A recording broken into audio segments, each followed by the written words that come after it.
Hello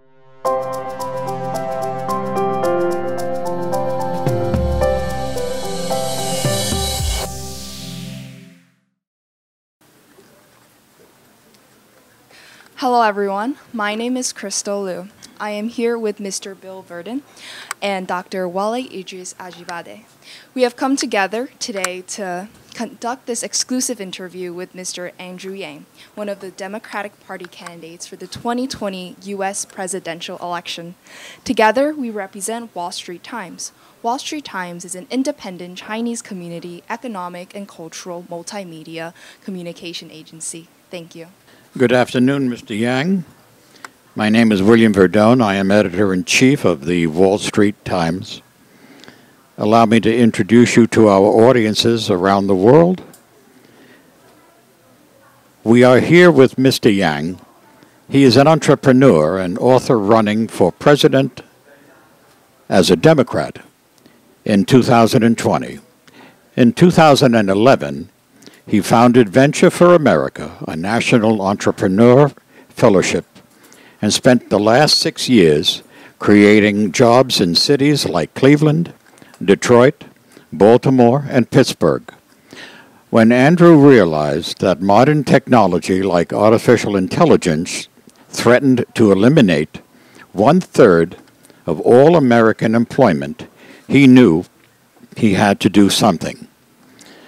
In his book, The War on Normal People, The Truth About America's Disappearing Jobs and Why Universal Basic Income is Our Future, in 2018, he explains this mounting crisis and makes adult with no strings attached. It makes every adult with no strings attached.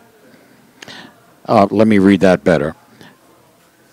And makes the case for implementing a universal basic income, UBI, of $1,000 a month for every American adult with no strings attached. There are some questions we have compiled for you, Andrew, on 8 topics. The list is governance, leadership, immigration, education, the justice system, the economy, healthcare, and homeland security. I start with governance. If elected president, how do you plan to reduce unemployment, and where do you stand on windfall elimination provision, which affects Social Security benefits, and the government pension offset, GPO, equal opportunity programs, and would you guarantee the right of public employees to bargain collectively with their employers over hours, wages, and conditions of employment? Thank you, Bill. It's a pleasure to be here. Thank you all. I think that the labor market truly is one of the most important issues for many, many Americans. If you look at it, union membership has declined by about 50% over the last number of years, and so worker protections have faded. When you ask about public employees being able to bargain collectively, public employers are actually maybe one of the last strongholds for unions. I was just with a set of union workers in New Hampshire who work in the construction industry, and a set of union workers in Iowa in the auto industry, and both of those unions have dwindled by about 50%. And so the issue really, to me, public sector employees are probably have fared the best in terms of maintaining union strength. I think that the laws that have been passed around the United States, they're called right-to-work laws. Really, the right to work is a euphemism for can't organize. and so I would be against those rules. It's very, very clear that union membership correlates to higher wages, better benefits, better situation for workers, because if you're a business owner, you're always trying to extract maximal value for minimal compensation, benefits, everything else. So to me, it's not around public sector employees, it's around other types of workers. And if you put $1,000 a month into Americans' hands, as I'm suggesting with the freedom dividend, it actually strengthens worker bargaining power in a very dramatic way. Because right now, if you're a union, you can't negotiate that hard because your members all don't have any money to get by. And so this actually becomes a built-in strike fund. It makes unions and workers much, much stronger. And it also has the effect of creating about 2 million new jobs in the economy, because if you put $1,000 a month into the hands of an American population that right now is living paycheck to paycheck. 57% can't afford an unexpected $500 bill. That money is going to go right back into the economy, and it's going to create jobs in the Main Street communities where people actually live and work. Instead of right now, the opportunities are getting created in places like this in New York and in coastal communities and are emptying out around the country. Next, we talk about leadership. Dr. Ajibade. Thank you very much, Bill. Mr. Yang, I am excited that you're here with us. Thank you so much for taking the time. My question is on leadership. Our President, Donald Trump, has pulled the U.S. out of the 2015 Paris Agreement on climate change, stating that the Paris Accord will undermine the U.S. economy and puts the U.S. at a permanent disadvantage. Mr. Trump also stated that the withdrawal is under his America First policy. Per Article 28 of the Paris Agreement, the earliest possible effective withdrawal date of the U.S. By the U.S. cannot be before November 4th of 2020. That's just one day after the 2020 presidential election. If elected president, what, if anything, would you do about climate change? And if elected president, what step would you take to support developing nations struggling to improve their situation? Thank you. Yes, I think that the U.S. pulling out of the Paris Accords is a huge mistake, and I would undo that immediately as president.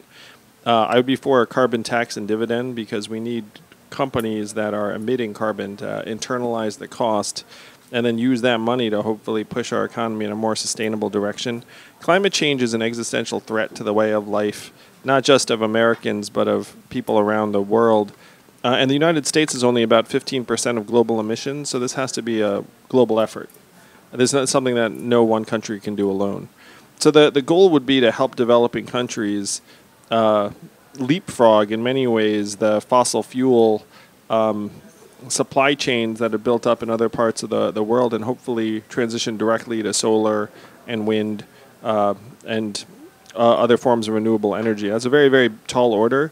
And the economics are happily trending in the direction where we can make that move. And many people would much rather their countries develop along a more economically sustainable path. It's tragic what's going to happen to many, many parts of the world with rising sea levels and climate change. We're already seeing it.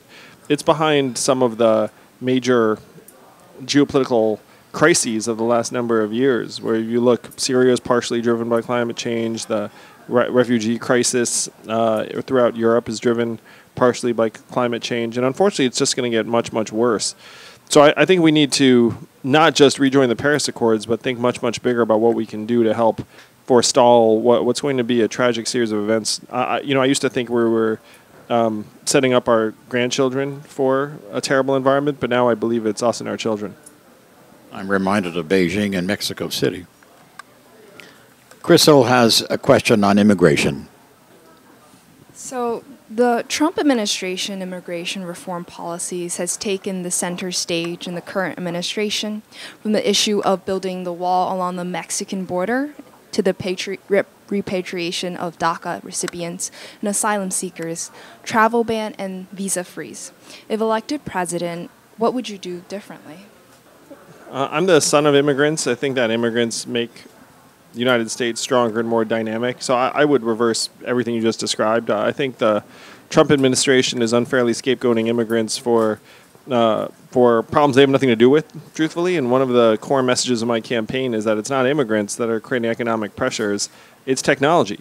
If you go to the average factory in the United States, you're not going to see, armies of Mexican immigrants that are doing those jobs. You're going to see a bunch of robot arms.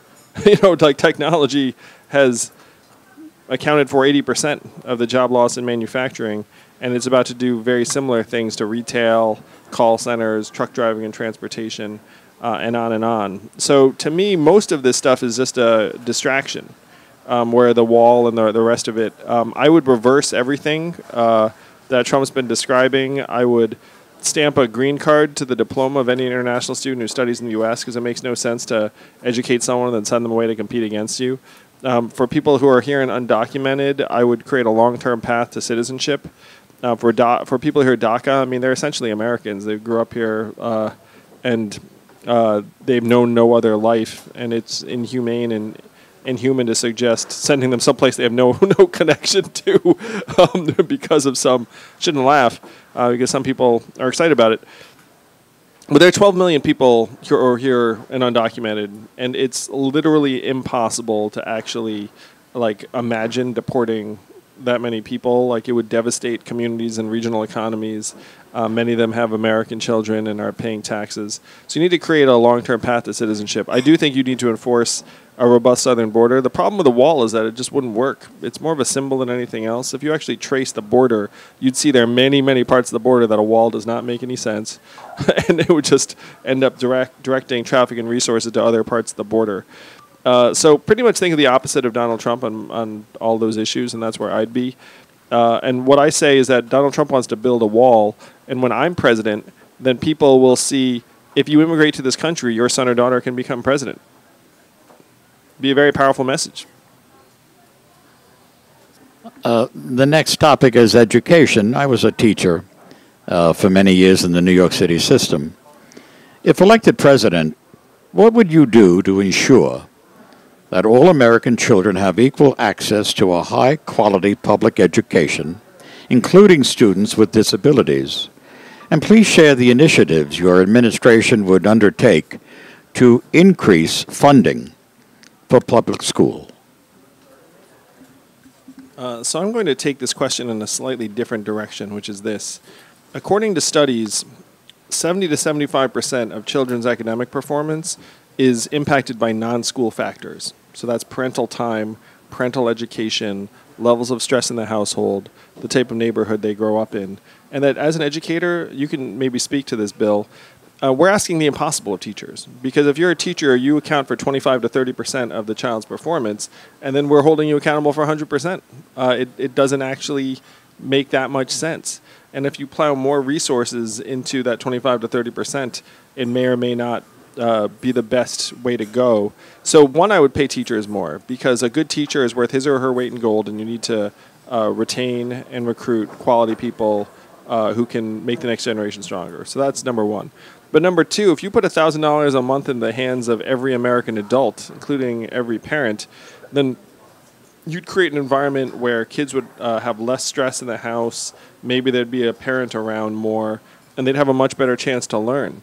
That right now we're thinking our schools can achieve things that in many cases happen outside of school walls. So we need to do more for our schools. Right now the inequities are dramatic because one of the primary ways we fund schools is through property taxes, and rich areas have more revenue, and so you end up with like really nice public schools, and then poor areas have less revenue. You end up with weaker schools.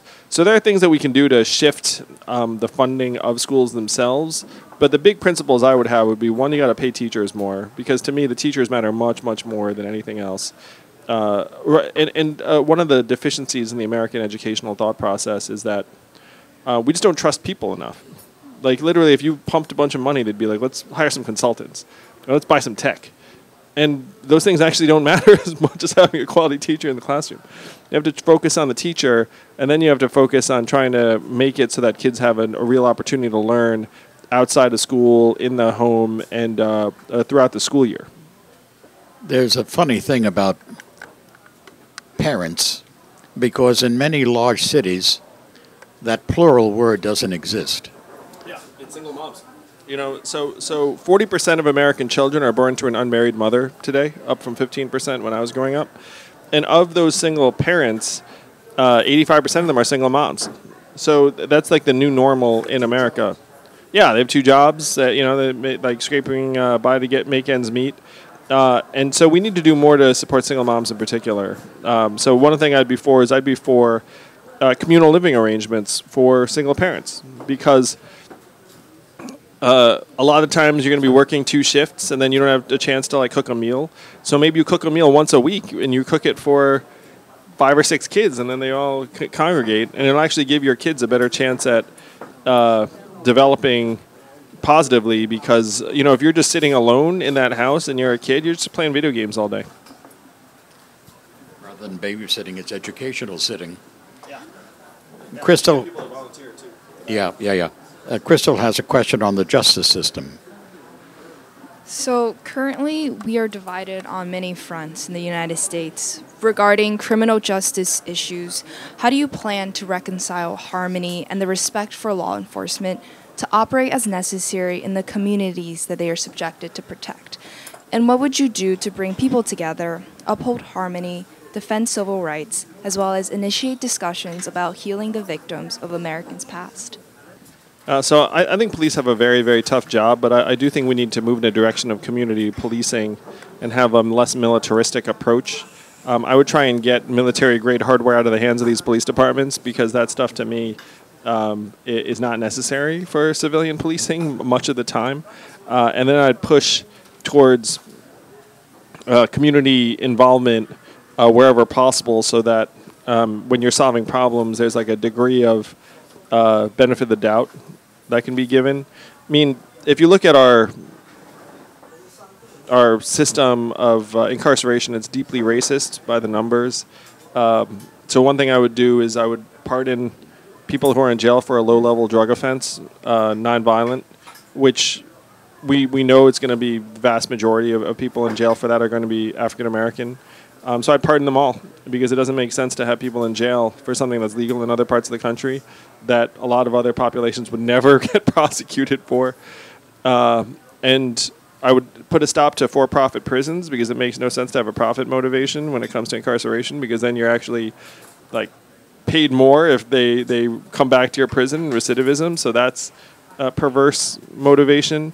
And then if you have $1,000 a month as a dividend, so if you're incarcerated, then you don't get the dividend because we're spending that money on, your imprisonment. But then when you come out, you get $1,000 a month. That would be an enormous difference maker to people because right now a lot of them end up can't get finding jobs because no one wants to hire an ex-con, and then you wind up lapsing into the things that got you into prison in the first place. But now if you have $1,000 a month, then people will be happy to see you. You come out and at least you're bringing $1,000 with you wherever you go, so we could get prisons down. There was a corrections officer in New Hampshire who said to me that we should pay people to stay out of jail because when they get to jail, he sees how much money we spend, and he says it's crazy that we'd be much better off just putting that money in their hands and keeping them out of jail. As you know, the U.S. has been embroiled in a tit-for-tat trade battle on several fronts over the past few months. The one that is creating the most interesting, the most interest is the conflict with China. As the two world's largest economy wrangle in global influence, we can see that China is accused the U.S. of launching the largest trade war in economic history. Now, Mr. Trump has imposed taxes on imports from China, Mexico, Canada, and the EU to encourage consumers to buy the American products. Now, all of these countries have retaliated. If elected president, what action, if any, would you take to improve the United States' relation with China, as well as normalize trade relationships with trading distressed partners? Now, let me add to that. And I've been really fascinated with your book, The War on Normal People. I will confess I've not read it yet, but I can't wait to read it. I'm looking forward to reading it. But I thought you may give us a hint on it. Well, what I've learned in all the analyses thereof is that in The War of Normal People, you made the case for implementing a universal basic income of $1,000 a month for every American adult. No strings attached. This is a laudable idea. As a matter of fact, it's becoming popular by the minute. How do you plan to go about funding this universal basic income plan, and how do we expect to convince Congress? I hope you can. Sure, it's fine. So the first, I think that this trade war is a terrible way to go for people on both sides. And I say this as a former CEO, where you make plans years in advance. And so if someone changes the prices on you, you literally have to fire people and close things and make all these changes, it's incredibly disruptive and destructive to people on both sides of the border, because if you pass a tariff, then they're going to pass a tariff, and then businesses that have been planning for years get completely thrown for a lurch. So I think that's deeply wrong. As a business person, I would be very, very angry if the rules got changed on me abruptly. And so if you were to do anything, you would give people literally years' notice and say, hey, FYI, like, there's going to be a tariff in 2024. You know what I mean? And then you can start adjusting. Because doing it abruptly, to me, is it's just like a zero-sum game. It's like you hurt them, they hurt you, and the whole thing. It's very, very bad for business and workers. There are legitimate issues with China in particular around the economic relationship, particularly China's piracy of intellectual property, because that stuff is very, very invaluable. We're not talking about movies and music, though that stuff happens, but we're talking about software that's worth tens of thousands of dollars that, you have Chinese companies that are just ripping software that American companies are paying, thousands and thousands of dollars for a license for each worker. So they're legitimate problems, but the trade war to me is the wrong way to go. And then if you were to do something, you'd give people years of notice so that you're not pulling the rug out from under them. In terms of how you get a freedom dividend of $1,000 a month through Congress, if I win this election in 2020, then the Democrats and progressives will have unified around this vision. And then Republicans and conservatives will do the math and say, wait a minute, this is good for rural areas and it's good for red states on the interior. And you don't need 80% of Congress, you just need 51%. So I can unify people around this vision. The heritage of this idea is very deeply conservative and libertarian, actually, where Milton Friedman, the leading conservative economist of the last century, perhaps, was for this. And so right now people will associate it with progressives, and I'm running as a Democrat, but it's actually a very bipartisan idea. Or as we say, it's not left or right, it's forward. Now on health care, if elected president, what actions, if any, would you take to ensure that all Americans have access to comprehensive, high-quality, and affordable quality health care, and ensure that people are not discriminated against because of their gender, prior health conditions, or racial and ethnic background? And I would like to include veterans in that as well. Yeah, so the American healthcare system right now is a disaster. It's like the worst of all worlds, where we spend twice as much as other countries to worse results. There are access problems. Everyone's petrified of getting stuck with some crazy bill. Anytime they come home from the hospital, you get more stressed out about paying for treatment than you do actually getting well. It doesn't need to be this way. I mean, we spend 18% of GDP on our healthcare, and anyone who says where you're going to get the money does not understand that we're spending twice as much as other countries, twice as much as we need to. So what we need to do is we need to introduce a robust public option, Medicare for all, and then private insurers would be forced to compete, and you'd find that most of the private insurers actually could not add value relative to a public option that brought prices down and access up. There'd be a few gold-plated plans that exist for really, really rich companies and individuals, but most private insurance plans would not be able to compete. So that's how you ensure access independent of race, gender, ethnic background, and pre-existing health condition. And veterans, and the VA too. There's a real issue right now around the fact that so many veterans come back and don't feel like they, I mean, not that they don't feel, they just genuinely just don't have the sort of support and health care that you would imagine they would merit. And they have many, many struggles that we can do much, much more for. So I'm actually now talking to someone who's very deep into Veterans Affairs about how we can best support them specifically. Okay, the last topic Wally will introduce is Homeland Security and the intelligence community. Homeland Security, as you know, is an American national security umbrella term for the national effort to ensure the country is safe and secure from harm. Given the current state of affairs between the President Trump, that is, and the intelligence community, if elected president, how will you restore faith in the intelligence community and reassure the population of their expected freedom from fear, and that the country is safe and secure? It's truly unfortunate that Donald Trump is impugned and maligned the intelligence community the way that he has. I mean, we need to have a degree of trust in our intelligence officers. Many of them are risking their lives to try and procure quality intelligence for our country. And in terms of restoring faith in them, I mean, the first thing is just don't argue with them or call into question their findings.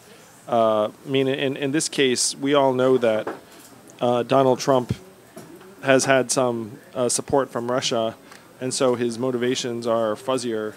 So one of the things that I said that I would do as president is that I would say, look, we have interfered in other people's elections, like other people have interfered in our elections, but it has to stop.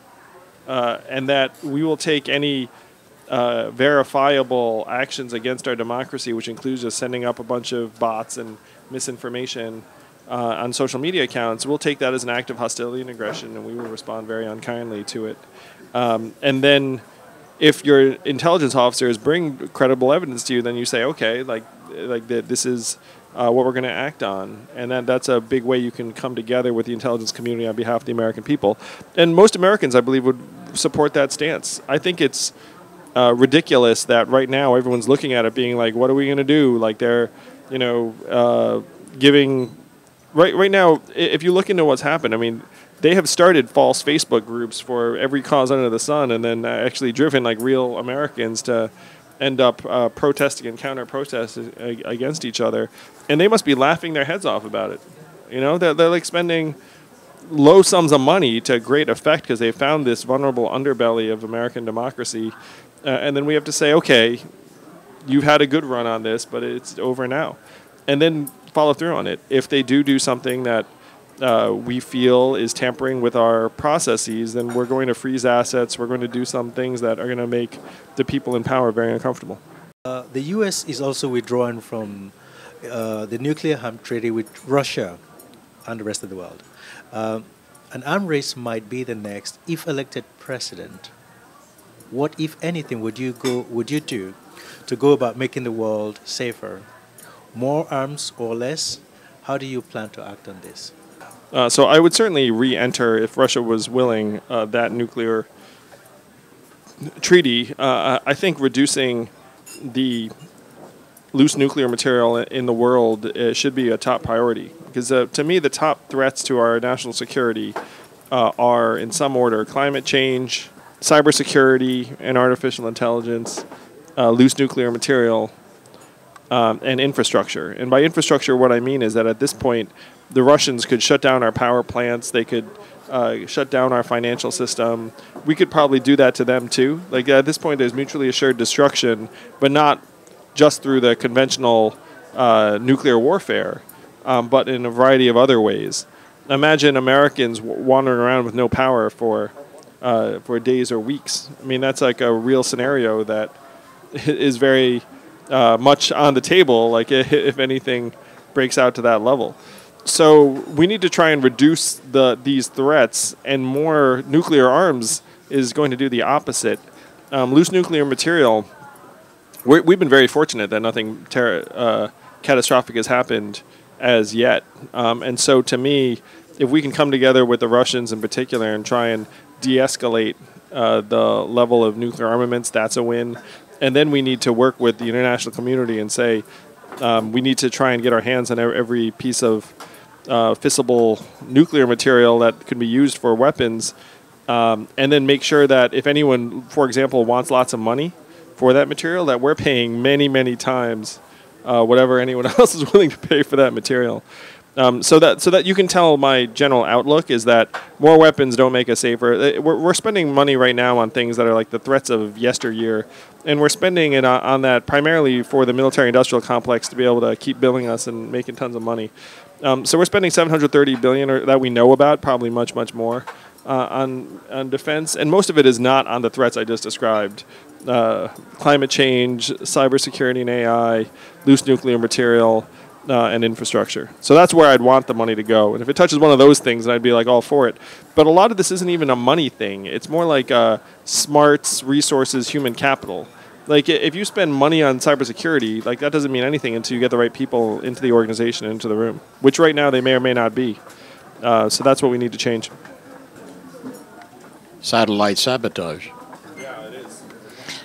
Crystal, you have a question about the Chinese community. So, Mr. Yang, you are the first Chinese American U.S. president of the running for the first Chinese American U.S. president of the United States of America. You make an impression on the millions of Chinese in this country and around the world. What message do you have for the youth, for the whole Chinese community, and for the American people? I think this is a very important message. So right now, most American politicians do not care that much about the Chinese American community. And they don't care about this community for a few very good, rational reasons. Number one, we vote less than other people. Number two, we donate money at lower rates than other people.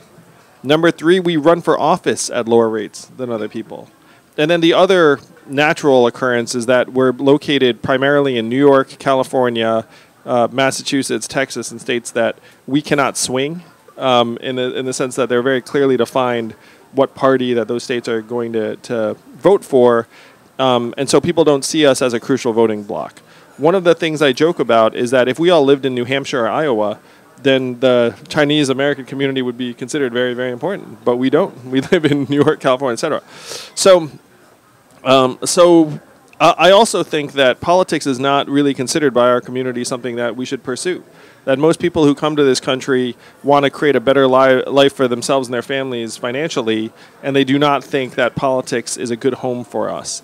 Now, this country is going to become majority-minority by 2045, which is 26 years from now.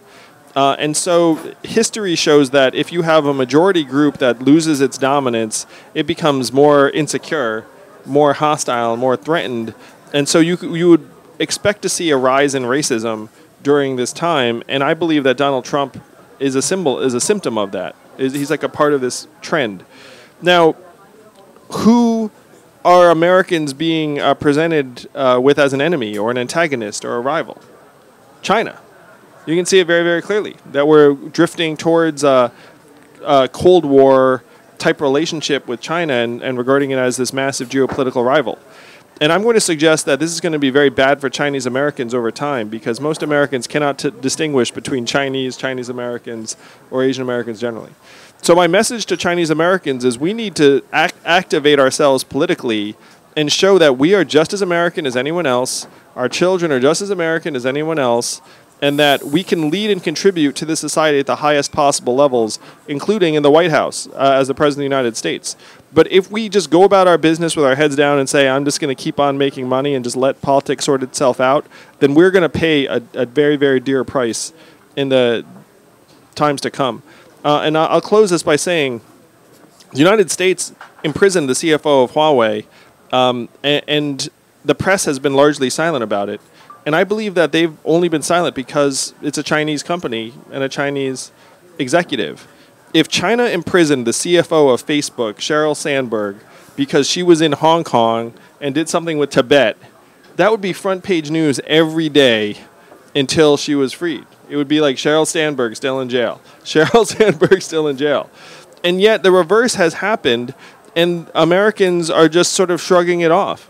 And I believe that there is this surge in antagonistic feelings and perceptions and portrayals of the Chinese that we have to fight back against as a community. And that's one thing that I hope to do as president, where on the path to the White House, I can demonstrate that we are as American as anybody else.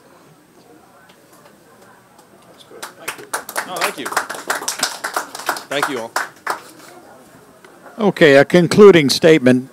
Many people are immensely proud to support your ideas of human-centered capitalism, which could be a real solution to move many from poverty to sustainability. We think many people would be incredibly happy about this. We believe it's an idea worth spreading. Thank you for your time. I'd like to mention your website, Please. yang2020.com, yang2020.com. We wish you every success, Mr. Yang. I'm reminded of a Chinese expression, the journey of 10,000 miles begins with the first step. Yes. Thank you very much. Thank you so much. For Wall Street Times, I'm William Verdone, Editor-in-Chief. We thank you for watching. Good night.